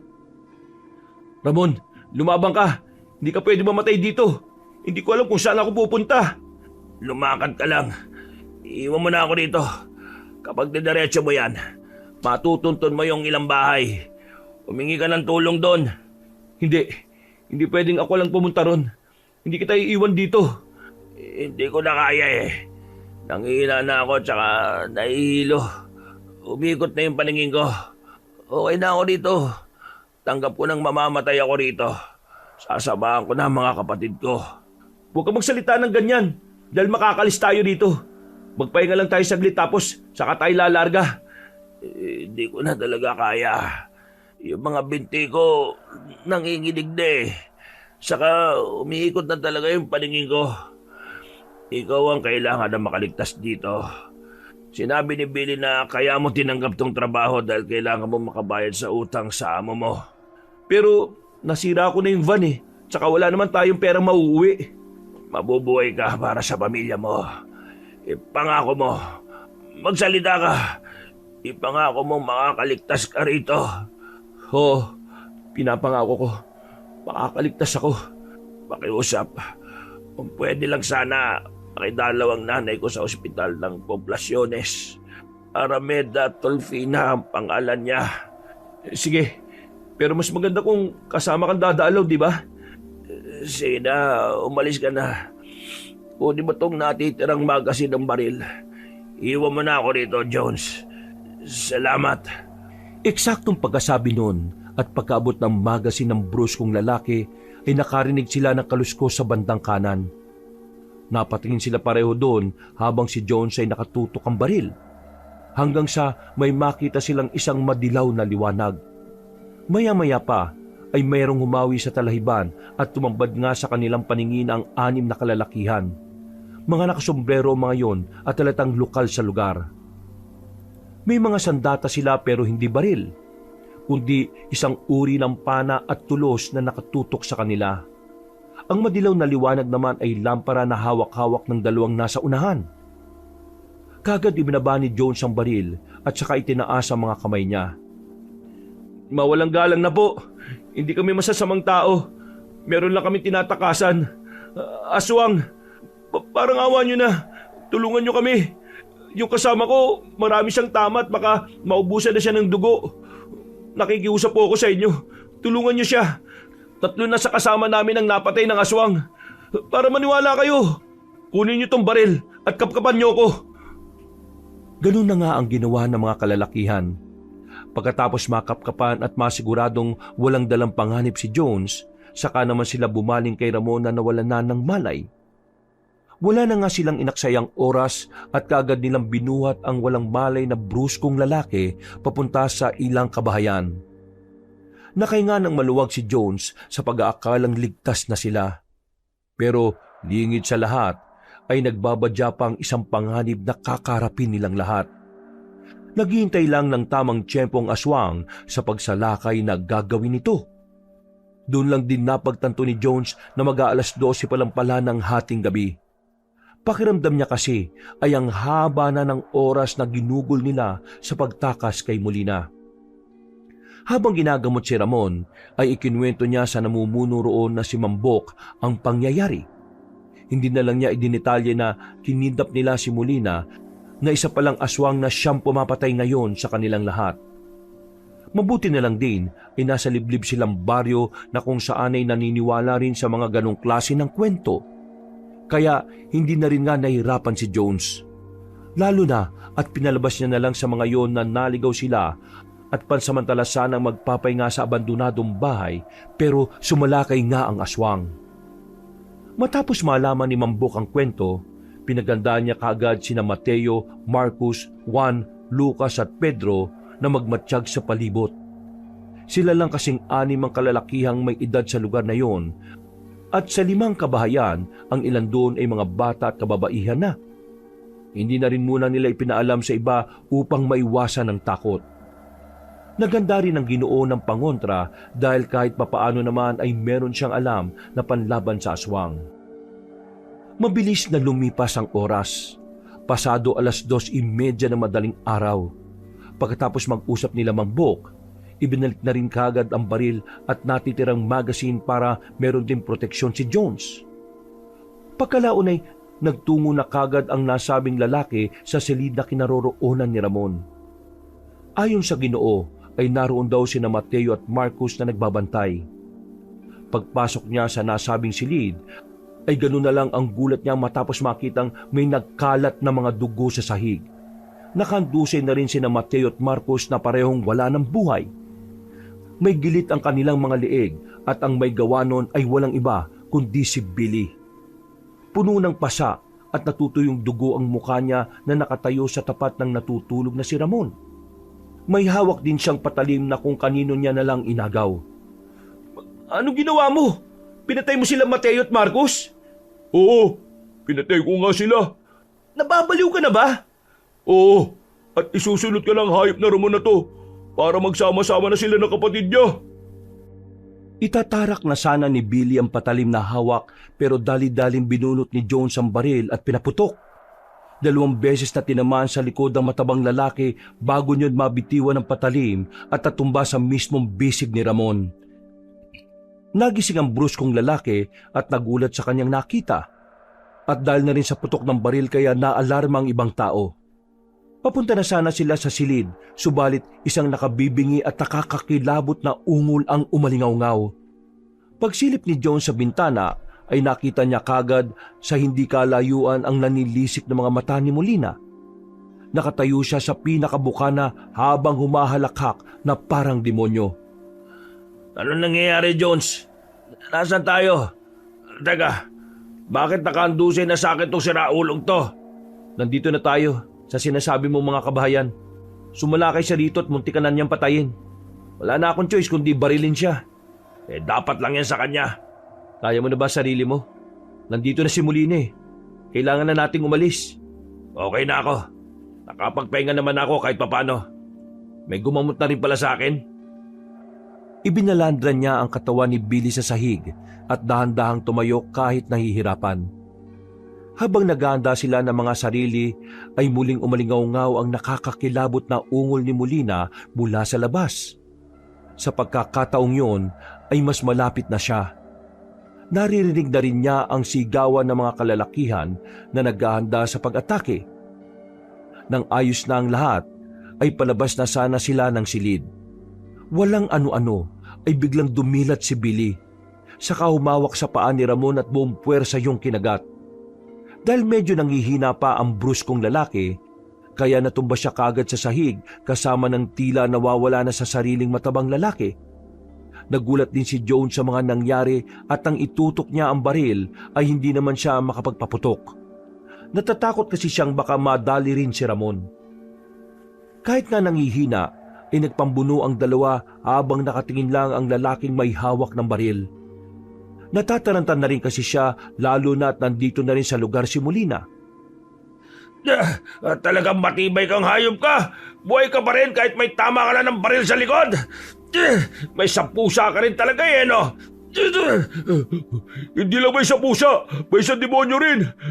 Mauna ka mamatay kaysa sa akin. Kagad piniga ni Billy ang tama ni Ramon kaya napahiyaw ng husto ang bruskong lalaki dahil sa sakit. Muling nagdugo ang tama niya sa tiyan, pero hindi rin siya nagpatinag. Kinapitan niya ang matabang lalaki at kinapa sa likod ang tama nito sa kayong dinutdot. Pareho silang naghiyawan sa sakit hanggang sa ibinuhos na nga ni Ramon ang buo niyang puwersa. Niyakap niya ng maigpit si Billy at sinigurong hindi na to makakawala sa kanya. Pagkatapos ay tumayo siya at saka to binalibag sa bintana. Gawa lang sa kahoy ang dingding kaya nasira ang parting yon at tumilapo na matabang lalaki sa labas. Dahil naman dito ay napatingin sa kinaroroonan nila sina Mambok, Juan, Lucas at Pedro. Nakita nilang nakandusin na sa sahig si Mateo at si Marcos na wala ng buhay kaya naggulat din sila. Napatingin din doon si Molina na natuwa ng gusto. Namiss ko kayo! Pagkasabing yon ng aswang ay saka siya mabilis na lumundag at lumagpak mismo sa likuran ni Billy. Patayo pa lang ang hinang-hina ng lalaki pero punong-puno pa rin siya ng determinasyon para mabuhay. Masyado ka ng pagod, Kuya Billy. Kaya kung ako sa'yo, manahimik ka na. Pagpapahingahin na kita. Huwag mo akong patay. Bago pa matapos ng matabang lalaki ang pagsasalita, ay hinawakan na siya ni Molina sa magkabilang pisngi. Pagkatapos ay saka nito pinihit ang ulo niya paikot. Lumagutok yun na dinig nilang lahat na naroon. Pero hindi pa nakontento ang aswang dahil hinigit niya ang ulo hanggang sa maputol ito na parang wala lang. Tumaga sa masaganang dugo at lumagpak naman sa sahig ang nangingisay na katawan ni Billy. Nagulat ng gusto si Mambok, Juan, Lucas at Pedro habang sina Ramon at Jones ay tila nasasanay na. Napatanga silang lahat habang pinagmamasdan kung paano higupin ng aswang ang sariwang dugo ng kaawa-awang biktima. Nang masaid na ang ulo ay hinagis niya lang to sa isang gilid. Pagkatapos ay sa kanya nilantakan ng katawan. Biniyak niya ang tiyan at isa-isang kinain ang laman loob. Umalis na tayo dito, Ramon. Hindi na ako alis, Jones. Sinabi ko naman sa iyo, di ba? Ikaw ang umalis at kailangan mo makaligtas. Pero nakakalimutan ko sabihin, kapag pinuntahan mo ang nanay ko, sabi mo sa kanya na hindi na makakauwi ang mga anak niya. Ikaw nang bahala na magkwento sa nangyari. Sabi mo na lang na humihingi ako ng tawad dahil di ko siya naprotektahan pati ang mga kapatid ko. Bakit ba hindi na lang ikaw magsabi niya sa kanya? Sige na, umalis ka na habang abala pa si Molina. Naiinis at naiiyak man, pero wala nang nagawa si Jones kundi sundin ang sinabi sa kanya ni Ramon. Bago lumabas ng silid na yon, ay kinuha niya rin ang kaninang patalim na ginamit ni Billy. Lumayo na kagad siya hanggang sa marinig niyang muli ang pag-ungol ng aswang. Nagtago muna siya sa gilid ng isang bahay habang pinakikiramdaman ng paligid. Dinig na dinig niyang nagsisigawan na sina Mambok, Juan, Lucas, Pedro at Ramon. Dahil doon ay napapikit siya at napasandal habang napapabuntong hininga. Doon niya narinig ang mahinang pag-iyak ng bata at babae sa loob ng bahay, kung saan siya nakasandal sa dingding. Bigla niya tuloy naalala na meron pa nga palang pamilya sa bawat bahay na naroon. Hindi ako pwedeng basta-basta na lang umalis. Tinulungan kami ng mga taong narito, kaya hindi ko sila basta-basta iiwan. Tinapik-tapik niya ang dibdib, saka bumalik kahit ang totoo ay takot na takot naman talaga siya. Maya-maya pa nang malapit na siya sa sentro ay malakas niyang narinig ang pagsigaw ni Ramon sa mga kasamang kalalakihan. Sabay-sabay nating sugurin ang hayop na aswang na yan. Mukha man siyang halimaw pero 13 lang yan. Isang batang babae na marunong pa rin matakot. Yan ang gusto ko sa'yo, Kuya Ramon. Kahit hinang-hina ka na, matapang ka pa rin talaga. Ganyan talaga ang mga tipo kong pagpiestahan. Kaya dahil dyan, pagmasdan mo kung paano ko patayin ang mga taong to at ihuhuli kita. Manigas ka! Hindi kami natatakot sa'yo! Kahit nangihina ay sinikap ngang sumalakay ni Ramon. Pero hindi siya pinansin ni Molina. Katulad ng sinabi ng dalaga, ang una niyang pinagtuunan ng pansin ay ang natitirang may edad na kalalakihan sa lugar na yon. Sina Mambok, Juan, Lucas at Pedro. Pero dahil sa may sandata ang apat, kaya hindi rin siya kaagad nakaubra. Nasaksak siya ni Juan at Lucas ng tulos, kaya galit siyang napaatras. Si Jones ay nakaantabay lang sa mga nangyayari. Natatakot pa siyang magpakita dahil baka makasagaba lang din siya. Aba! Mukhang magiging maganda to ah. Sa unang pagkakataon, nakatagpo rin ako ng biktima na lumalaban kahit papano. Dahil dyan, sinisiguro kong magiging maganda at matindi ang paghihirap na pagdadaanan nyo bago ko kainin ang mga lamang loob nyo at sipsipin ang mga dugo nyo! Ah! Tinamaan si Molina sa bandang tiyan matapos panain ni Pedro. Dahil dito ay mas lalo siyang nagalit. Tumindig siya at marahang minasdahan ng mga kalalakihang nakaantabay sa kanyang gagawin. Pagkatapos ay dahan-dahan niyang hinigit ang tumamampana at binalito saka itinapon. Masyado na kayong nasisiyahan. Humanda kayong lahat ngayon. Sisiguruhin kong walang matitira sa lugar na to. Pagkatapos niyang sabihin yon, ay umungol siya ng malakas. Dala ng nakakakilabot na ingay ay nabulaho ang mga ibong nagpapahinga. Nagliparan ang mga ito palayo. Pagkatapos ay unti-unting nag-islutan ang mga bukol-bukol ni Molina sa noo. Hanggang sa isa-isa yung dumilat. Nagulat silang lahat dahil mga mata palang nakapikit ang mistulang bukol na yon. At mula sa pinagkukublihan ay hindi makapaniwala si Jones sa kanyang nakita. Aswang pa ba talaga yan o demonyo na? Ano bang ginagawa nyo? Sunggurin nyo na siya bago pa siya gumawa ng hindi maganda! Sinagawan nga ni Mambok ang mga kasama pero huli na dahil mabilis na sumalakay ang aswang. Lumundag yon at mabilis na nakalapit sa kanyang harapan. Sinubukan pa ng Ginoo na gamitin ang matalim niyang itak pero nagulat na lang siya dahil naputol na pala ang kanyang braso. Sumirit ang dugo na ikinabigla rin ni Juan, Lucas at Pedro. Sinubukan nilang sakloloan ang kanilang pinuno pero huli na ang lahat.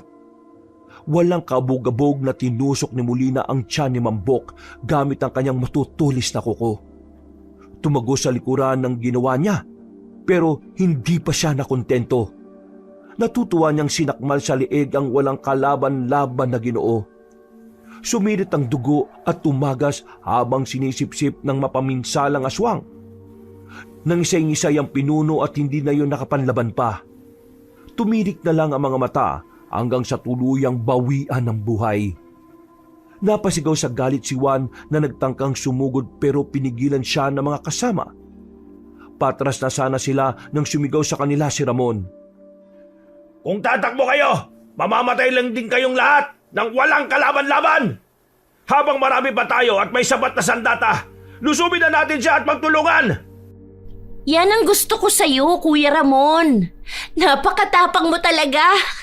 Tama ang sinabi mo dahil walang makakawala sa akin sa lugar na to. Kahit ang mga nagtatago sa kanilang mga bahay. Lahat sila, papatayin ko. Naaamoy at nakikita ko sila dahil sa mga matang nasa noo ko. Kahit ikaw, Kuya Jones, kaya huwag ka lang magtago dyan. Dahil doon ay wala nang nagawa si Ramon kundi ang lumabas mula sa pinagtataguan. Napailing naman si Ramon dahil ang akala niya ay kanina pa nakalayo ang nasabing lalaki. Bakit ka pa bumalik dito, Jones? Ano ka ba? Pasensya na pero hindi ko kayang iwan ng mga taong tumulong sa akin eh. Lalaban din ako hanggang kamatayan. Anak ng teteng naman oh. Mamamatay ka lang dito eh. Mas mabuti na yon kaysa mamatay ng tumatakas at hindi hinaharap ang kalaban. Kung ganon, sabay-sabay kayong mamamatay lahat katulad ng sinabi mo, Kuya Jones. Ikaw ang mamamatay dito at hindi ako. Makakauwi ako sa pamilya ko at haharapin ko ang lahat pagkatapos nito. Tingnan na lang natin. Hinigit na ng aswang ang nakabaon niyang kuko sa katawan ni Mambok. Pagkatapos ay sa kanya tinulak ang walang buhay nitong katawan ng mandusay sa sahig. Sumeryoso na siya ng tingin sa bawat isa habang ang mga mata niya sa noo ay patuloy na nagkikislutan. Sa isang iglap ay bigla siyang sumalakay. Hindi naman nagpatinag ang mga kalalakihan dahil hinanda na rin nila ang sarili sa ganitong laban. Hindi nagiwahiwalay sina Juan, Lucas at Pedro. Makakasundo silang umatake. Pero naiwasan ng halimaw ang mga pag-ataking yon dahil sa dami ng mga mata nito. Pero sinamantala ni Ramon ang kaabalahan ng aswang. Mula sa likuran ay umatake siya. Dumampot siya ng kahoy na nabali na naging tila patalim ang dulo. Kahit nahihirapan ay sinikap niyang tumakbo palapit hanggang maabot niya ang likuran ng aswang. Nagpatuloy naman sina Juan, Lucas at Pedro sa pagsalakay. Salitan sila ng ginagawa para manatiling abala ang kalaban. Natunugan na rin kasi nila ang plano ni Ramon. Maya-maya pa ay bubunot ng maliit na punyal si Juan. At habang may hawak pa siyang tulos, pasimple niyang ginamit ang punyal. Nakita naman to ni Molina kaya napangisi siya. Tuso ka rin ah.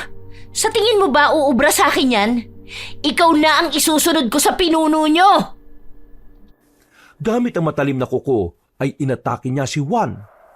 Sumugod din si Lucas ng paghagis ng tulos, habang si Pedro naman ay pumana. Pero nasalag lahat yun ng halimaw. Kaya lang hindi niya napagandaan ang nasa likuran dahil wala siyang mata roon. Mamamatay ka ng aswang ka! Itong sa'yo! Yeah! Ibinuhos ni Ramon ang buo niyang puwersa at tinalak niya sa likuran ang matulis na kahoy. Bumaon yon dahilan para mapahiyaw si Molina. Pero hindi pa nakontento ang bruskong lalaki dahil mas diniinan pa niya ang pagsaksak. Yun nga lang ay nangihina na ang kanyang katawang lupa kaya dali-dali siyang nabalya ng aswang. Sa lakas noon ay tumilapo ng bruskong lalaki at tumama sa dingding ng bahay. Sa lakas ng impact ay gumuho ang nasabing bahay at nadaganan siya noon. Ramon! Habang nagkakagulo, ay dali-daling lumapit si John sa gumuhong bahay. Binungkal niya yon na parang lupa hanggang sa makita si Ramon. Duguan ang maabutan niya to kaya inalalayan niyang tumayo pero tumanggi na yon at sumandal na lang sa gilid ng nasirang poste. Ano, Ramon? Ayos ka lang ba? Mukha ba akong ayos lang? Tingnan mo nga itsura ko. Sumusuka na ako ng dugo. Nakukuha mo pang magbiro ah. Tulungan mo na sila. Ay usap. Napabaling si John sa mga kalalakiang nakikipagtagisan sa aswang.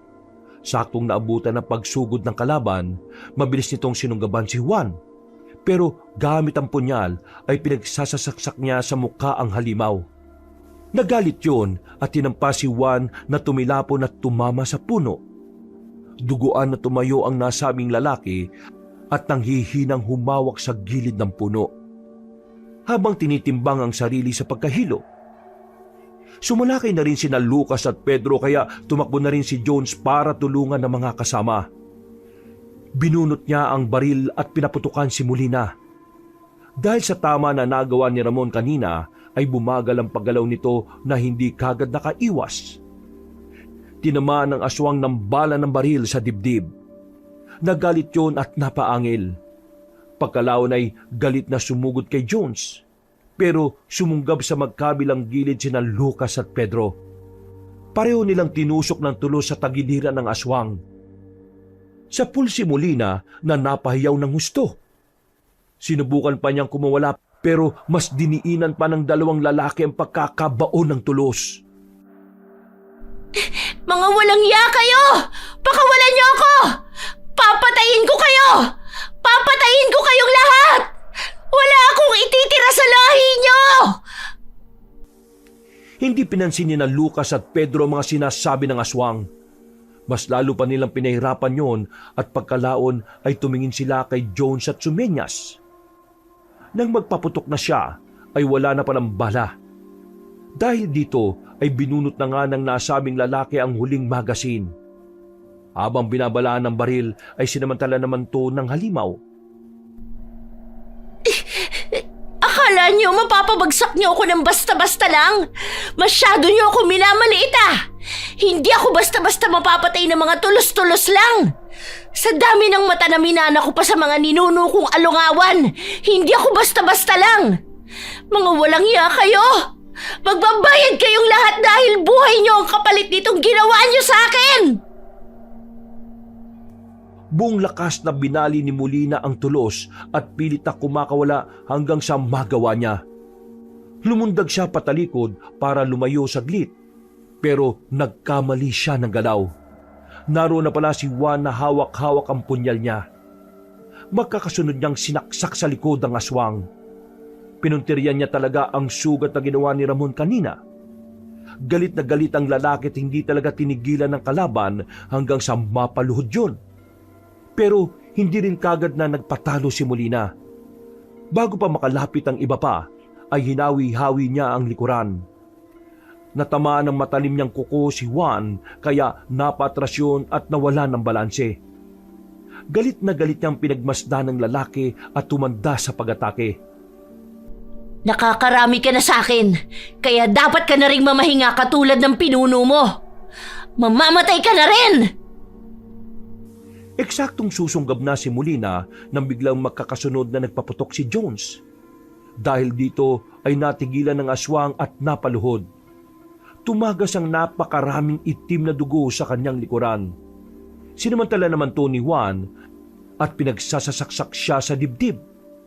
Napaangil ang halimaw, kaya tinuloy na nito ang balak kahit nahihirapan. Walang awa niya rin pinagsasasaksak si Juan. Hindi siya tumigil hanggang sa bumulwak ang dugo sa bibig ng kaawa-awang lalaki at nawala na ito ng buhay. Sa galit ni Lucas at Pedro ay sumugod na rin sila gamit ang mga natitirang sandata. Hindi rin tumigil si Jones sa pagbaril hanggang sa maubos na ang natitirang bala. Hinang-hina na si Molina, kaya hindi na yun sumugod. Tumakas na siya pero hindi nila pinayagan na mangyari yun. Mabilis na kinuha ni Pedro ang natitirang palaso at pinuntirya ang aswang.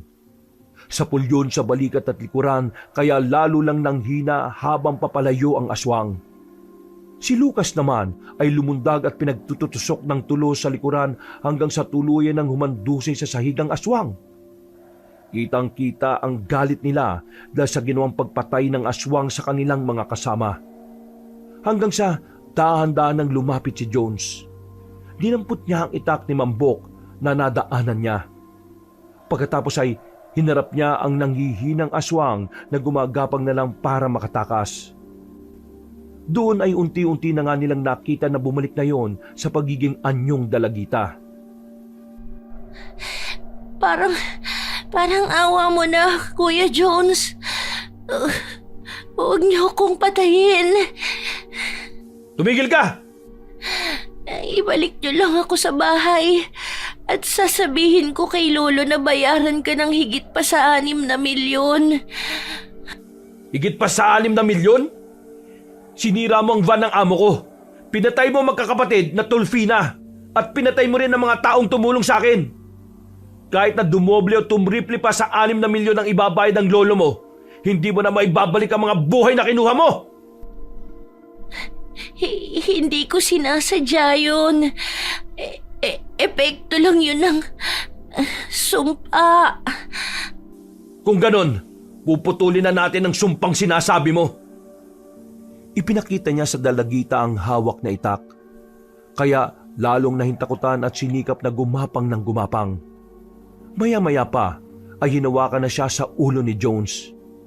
Pinilit niyang manlaban pero dahil sa dami ng dugong nawala sa kanya ay hindi na niya nagawang makaalma pa. Sabi ko naman sa iyo, di ba? Hindi ako mamamatay dito. Wag! Kuya Jones, wag! Naririnig mo ba ang sarili mo? Ha? Sigurado akong ganyan din ang sinisigaw ng mga taong nabiktima mo noon. Ngayon, alam mo na ang pakiramdam ng natatakot. Alam mo na ang pakiramdam ng mga taong nagmamakaawa. Kuya Jones, bigyan niyo pa ako ng isa pang pagkakataon. Pagkatapos nito, magbabago na ako. Kilala ko mga katulad mo. Ang mga mayayamang katulad nyo, wala kayong pagbabago.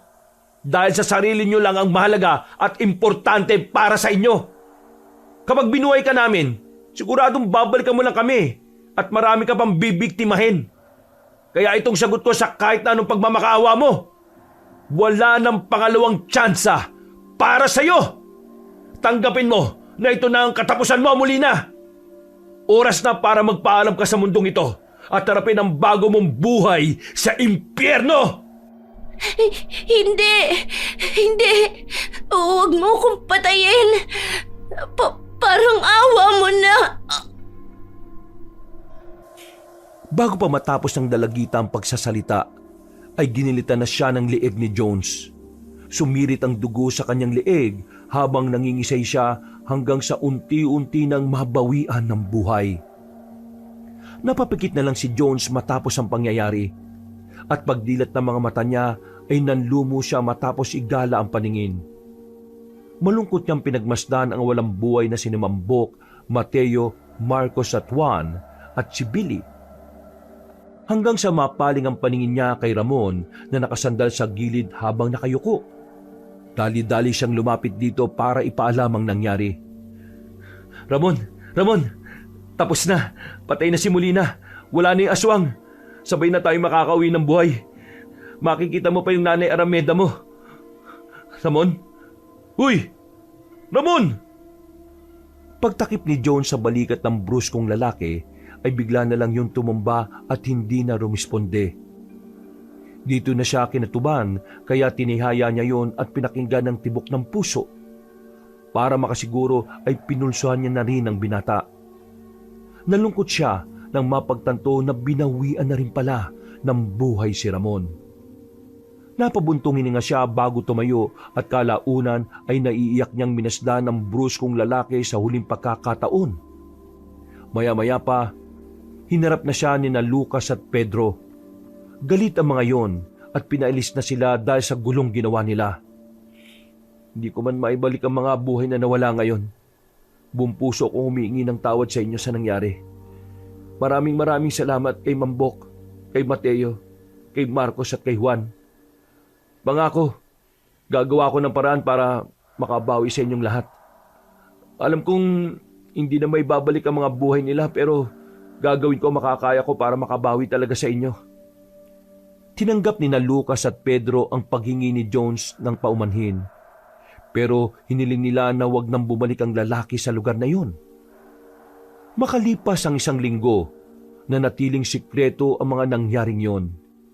Pinalabas na nga lang muna ni Jones sa amo niyang si Mr. Ching na nakanap ang sasakyan nun. Dahil dito ay nag-report sila sa mga kapulisan na nagsagawa naman ng masusing paghahanap sa van. Sumang-ayon lang si Jones kahit alam niyang malabo nang makita ang nasabing sasakyan. Dahil naiwan na to sa liblib na lugar. Isang gabi ay palihim siyang nagtungo sa bahay ni na Ginoong Ian at Ginang Veni Raciones.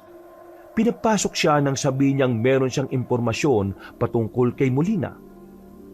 Nang karap na niya ang mag-asawa ay meron siyang daladalang kahon na balot ng husto. Nagpas 1 linggo lang hindi bumabalik ang apo namin dito. Sigurado ka bang may ideya ka kung nasaan siya? Oho, pero may tanong lang ako bago ko sabihin kung nasaan ang apo ninyo. Ano yon? Ipinahanap niyo po ba si Molina? Kung lagpas 1 linggo na, dapat nag-report na kayo sa mga pulis. Sa yaman niyo po pwede niyo namang ipanawagan ang pagkawala niya, di ba? Hindi nakaimik ang matandang mag-asawa. Nakatinginan lang sila na parabang natutunugan na nila ang pakahulugan ni Jones. Hindi ko makakalimutan ang sinabi niyo sa amin sa cellphone, Mr. Ian. At recorded po ang pag-uusap na yon. Anumang oras pwede kong ibigay sa pulis sa mga yon. Ano ba ang kailangan mo? Ha? Sabihin mo! Yung ipinangako niyo po na kung sino man ang makakapatay sa apo niyo, makukuha ang 6 na milyon. Hindi na hinayaan ni Jones na makapagsalita ang mga kausap. Binuksan niya ang selyadong kahon hanggang sa lumantad ang inaagnas na ulo ni Molina. Umalingasaw din ang di ka nais-nais na amoy, kaya napatakip ng ilong ang mag-asawa. Kapag hindi niyo sa akin binigay ang 6 na milyon, sinisiguro kong mananagot kayo. Kapag may nangyari sa akin masama o sa pamilya ko, sinisigurado kong mananagot kayo. Pero kapag tinupad niyo ang pangako niyo, pagkatapos ng pagkikitang to, ibabaw ko na rin ang lahat sa limot hanggang sa mamatay ako. Paano kami makakasiguro na gagawin mo yon?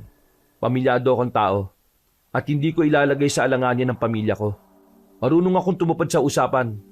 Pero kayo, kapag hindi kayo tumupad sa kasunduan, maniwala man kayo o sa hindi, may kalalagyan kayo. Nakita nyo kung gaano kabangis ang apo ninyo, pero napatay ko. Kayo pa kaya? Tuso ka rin Kaya dapat mo lang din matanggap ang pabuya. Isa pa, marunong din kaming tumupad sa usapan.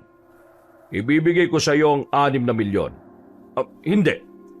Dahil gagawin ko ng 10 milyon. Ho? Talaga ho? Kasasabi ko lang na meron kaming isang salita, hindi ba? Kung ganun, sige ho, tinatanggap ko. Pero may isa akong tanong. Anong klaseng nalimaw ba yung apo ninyo? At bakit nyo siya gustong ipapatay? Si Molina mismo ang pumatay sa mga magulang niya. At may pagkakataon din, maraming beses na niyang muntik na kaming mapatay. Hindi namin siya itinuturing na apo dahil sumpa siya ng mga ninuno ng kanyang ama na hindi namin anak. Kung wala ka ng tanong, pag-usapan na natin kung paano mo makukuha ang 10 milyon.